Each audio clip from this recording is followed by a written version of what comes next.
শয়তানকে বিতাড়িত করার পর আল্লাহ আদম আলাইহিসসালামকে জান্নাতে রাখলেন, কিন্তু জান্নাতের সব নিয়ামতের মাঝেও আদম আলাইহিসসালাম একাকিত্ব অনুভব করলেন।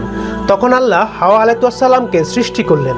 আল্লাহ বললেন, হে আদম, তুমি এবং তোমার স্ত্রী জান্নাতে বাস করো, এখান থেকে যা চাও খাও, কিন্তু এই গাছের কাছে যেও না, গেলে জালেমদের অন্তর্ভুক্ত হবে। একটা নিষেধাজ্ঞা, মাত্র একটা, কিন্তু শয়তান সেই সুযোগ ছাড়লো না।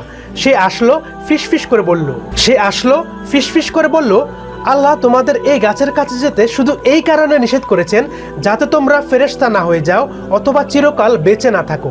আর সে আল্লাহর কসম খেয়ে বলল, আমি তোমাদের সত্যিকারের শুভাকাঙ্ক্ষী। শয়তান কসম খেলো আল্লাহর নামে কসম। আর এদিকে আদম আলাইহিসসালাম ভুলে গেলেন সেই আল্লাহর সতর্কবার্তা, মন থেকে সরে গেল। দুজনেই মিলে সেই গাছের ফল খেলেন। সাথে সাথে তাদের শরীরের পোশাক সরে গেল, তারা লজ্জিত হয়ে গেল, জান্নাতের পাতা দিয়ে নিজেদের দেহ ঢাকতে শুরু করলো। তখন আল্লাহর তরফ থেকে আওয়াজ এলো, আমি কি তোমাদের এই গাছ থেকে দূরে থাকতে নিষেধ করিনি? আর বলিনি যে শয়তান তোমাদের প্রকাশ্য শত্রু?